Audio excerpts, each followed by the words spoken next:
Hello, I'm Rachel. Welcome to my channel. Today I am going to be planting some seeds and I need to make a pillowcase, actually a couple pillowcases, and I'm going to be drafting a dress because there's a dress pattern sort of thing, like you make your own pattern for this dress that I've been wanting to make for quite a while now.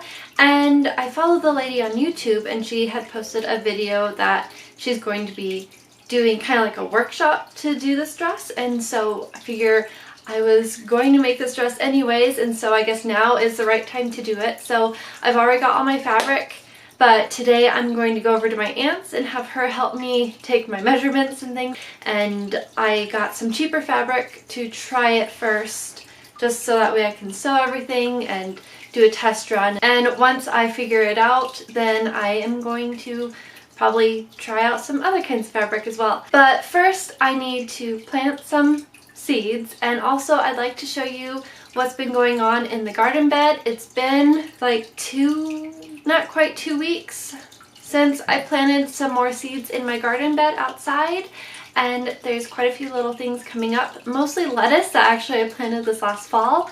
And also I have a little plant that's blooming, my kalanchoe, so I'll show you that as well. Oh, also another plant I got that's new, but yeah, I gotta get some seeds planted.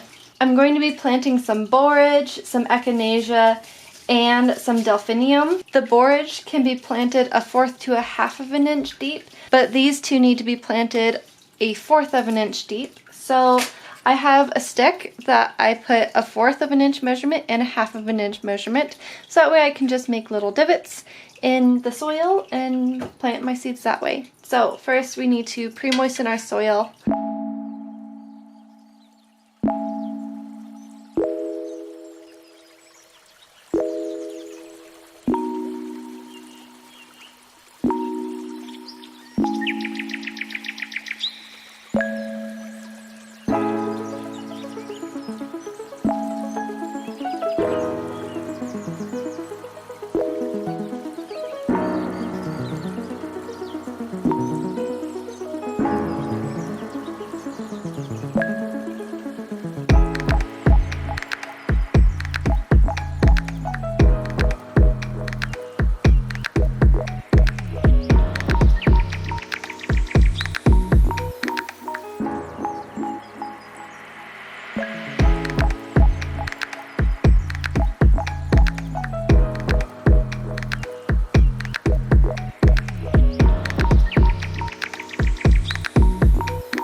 So what I'm going to do to keep these labeled is I'm going to tape the borage, the echinacea, and the delphinium labels on here.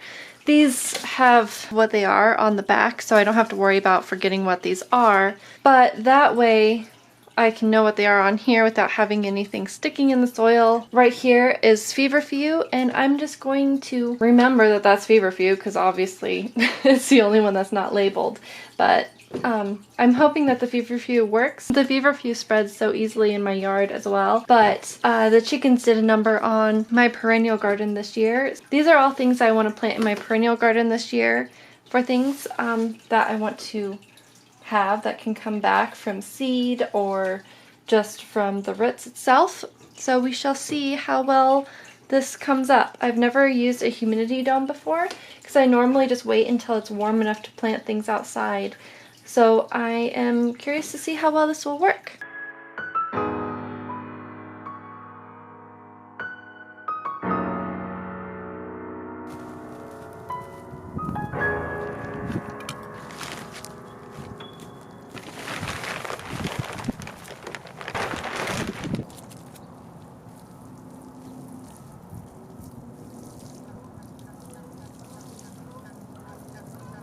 Back there I planted Swiss chard, and then here is some peas, and then the radishes are here, and the carrots are there, and the beets are back right there, and then I may have some other kinds of greens right here.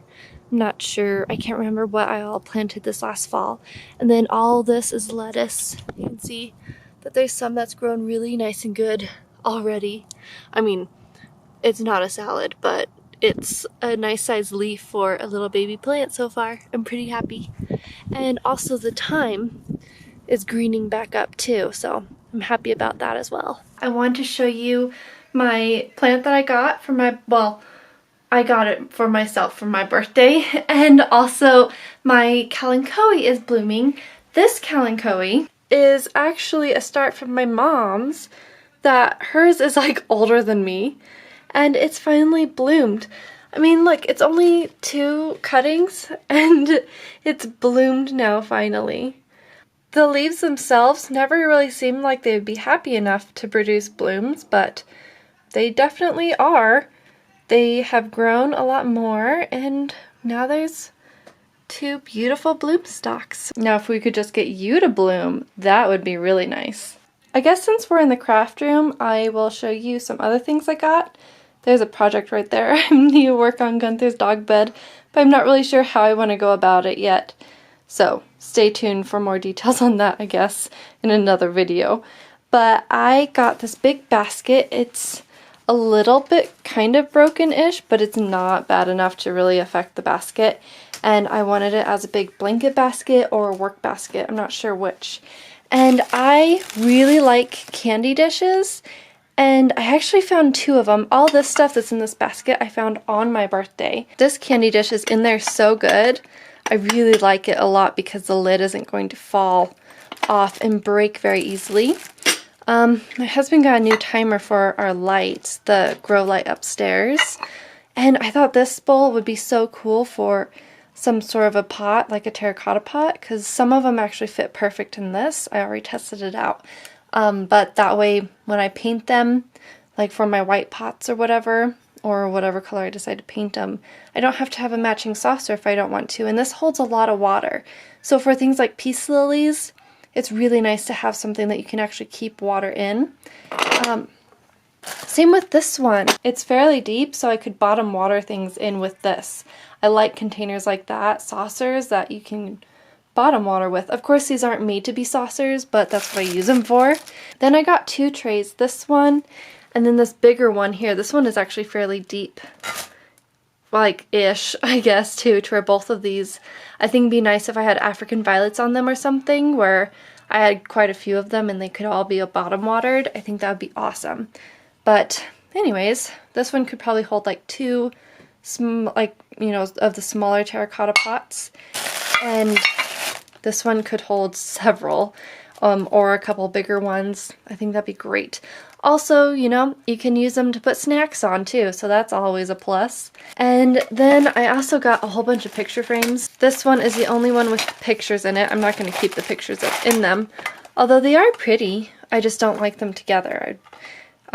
I would put them separate and stuff, but I like that it's a double frame, so you can stand it up, but it also has it where you can hang it up too, which I really like. It's pretty cool.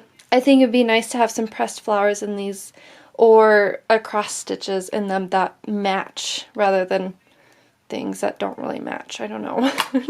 Thomas has been wanting a trash can in his room, and so I thought, I could put another trash can in this or whatever, like a plastic one that we just have so that way it looks cool or something, but we mostly just put paper in the waste baskets upstairs anyways. And then I also got this basket. I thought it was super cool. It has handles, and it would be cute for a plant, of course, but also it'd be great for going out and harvesting any kind of like vegetables or anything, because it's a nice height so things can stand up in it fairly well. And I could also just use it for whatever else I want to. And also, I got this really cute milk glass, like candy container. I like how it's kind of an egg shape, and it also has so many different kinds of flowers on it. It's so cute. Grape hyacinths, and daisies, and pansies, and roses, and it's just so adorable. Everything that was in this basket was 30% off because the store was going out of business. So yeah, I think everything that was in this was like $10. So that's pretty cool. I got this African violet because I love African violets, and the ones I have that are bigger, I can keep those alive just fine. They bloom just fine. They do great. But when I got those smaller ones, you know, just to test them out to see if they would work, they just would not stay happy. I had to water them way too much, and it's like you need more humidity for those ones. So I went ahead and I got one in a bigger container, and I also got this pot. It's actually, I think, for orchids for some reason, but I have the plastic container just sitting in this, and I can pop it out and set it in a dish to bottom water it. I don't normally worry about bottom watering, but it's nice that I can if I want to with this, because I can just, you know, I don't have to worry about there being tons of soil in this. Now I just need 2 more and have them like a little bit lower down. That would be really pretty. So I am just tracing out my pattern. I already drew it all out. I'm not going to tell you how I drew it out because this is not my pattern. Instead, I'm going to link the blog post below for you, so that way you can go there to trace out your pattern, of course. And it's a free pattern, so it's not like a big deal or anything. And the lady does have videos that go along with it in her workshop that is also free. So I like to use cans to hold down my paper, of course. I'm just going to give you a few tips that help me when I'm doing this kind of stuff. And of course, always wash your fabric before you start any sewing project. And with this pattern, it's one that I just have it folded in half, the fabric, and I made sure that my fabric is going the way that I need it to with the tension in the fabric. When you pull it, there's one way that's tighter than the other way. So I'm using chalk on this black fabric to make all my seam allowances. I did have to widen it out a little bit because I did cut my pattern a little bit wrong when I first initially measured it. I measured a few too many inches, and I didn't want it to go below my knees. I wanted it just above my knee. So now this is going to be cut and set aside. I am keeping my pattern with the fabric pinned to it until I'm ready to sew it, but I'm not quite ready yet, so this is going to set to the side while I work on these pillowcases.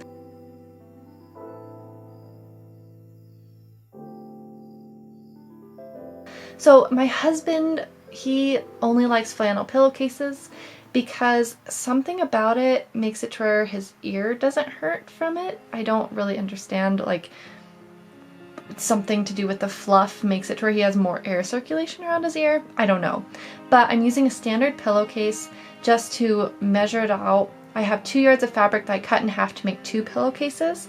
And now I'm folding in the extra fabric that I had at the top and pinning it at about 3.5 inches where I want to do a seam. So you can see right at the top of this pillowcase right there, that is my seam that I'm needing to make. So that way it looks more finished and like more professional, I suppose. Also, I like to make this with one of my other stitches on my sewing machine. I don't know what it's called. It's this weird square sort of thing. You can just choose whatever you want to use, but I liked it, so yeah.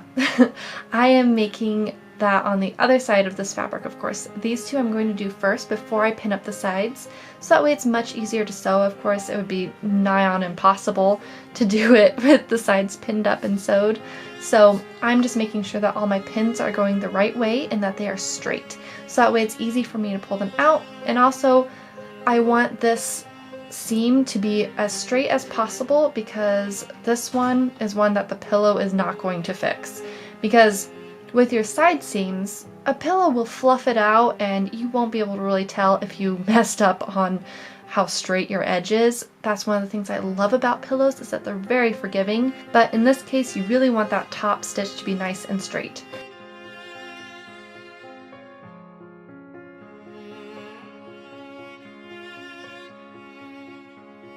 And so I'm using the pillowcase that I have as my pattern pillowcase to measure out my sides, and I did make sure that they were straight, but you know, it wasn't too big of a deal.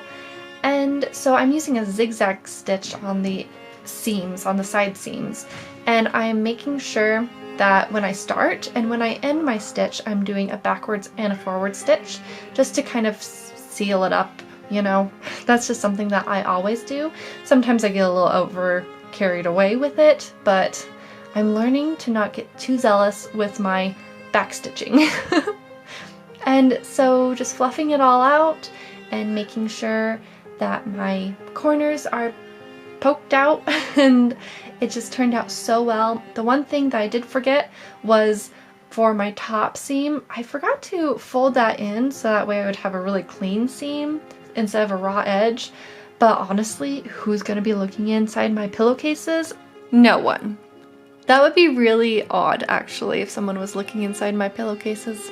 So what I really liked about these was they were the perfect length to where this corner part, there was just enough over it so that way it covered the whole pillow, but then it also stood up straight. I love it when pillowcases do that, so they just look so crisp and wonderful. So now I'm just finishing up my other pillowcase, and I managed to finish this before sunset. The sun was setting a little bit, but it was very relaxing and so nice to get something like this done that was really easy before I started the dress, which honestly, I'm a little scared to do. Thomas did give me a cute little picture though, which was really sweet.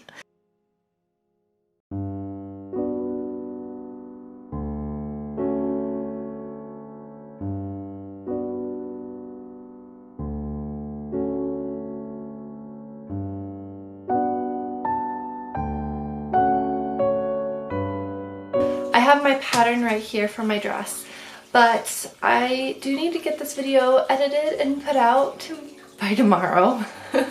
Anyways, the dress is going to be finished sometime this week, and also I am going to be rearranging a lot of my houseplants and doing things with those, and so I will probably show you some of that process so that way the week after that we can have another tour. And then, yeah, I'll finish my dress this week and include that with rearranging my houseplants so that way you can see the finished product. I just really need to take my time on it because I am a pillowcase, pillow cover, pillow sewer. You know, I mostly just make pillows and skirts, really. That's things I've always done on my own is pillows and skirts, and that's about it. So this is a little intimidating for me, but I do want to film it so that way I can take you along with how this process is going for me. If this works out well, then I'm going to make another one with a linen fabric that's more drapey and flowy, better for summertime. I'm really excited to try different forms of this pattern, and I will also link below the class sort of a thing. It's a workshop that I'm taking right now to show you what I'm doing and stuff, to where you can sign up for her emails or whatever, or I think you might still be able to participate in the challenge. I'm not really sure, but she does the challenge every once in a while, and you can sign up. You can at least go to her page, like her blog post sort of a thing for it, so that way you can follow along. And I think that she has other types of patterns too. So yeah, I guess I will talk to you later, and I hope you have a really great week. Bye!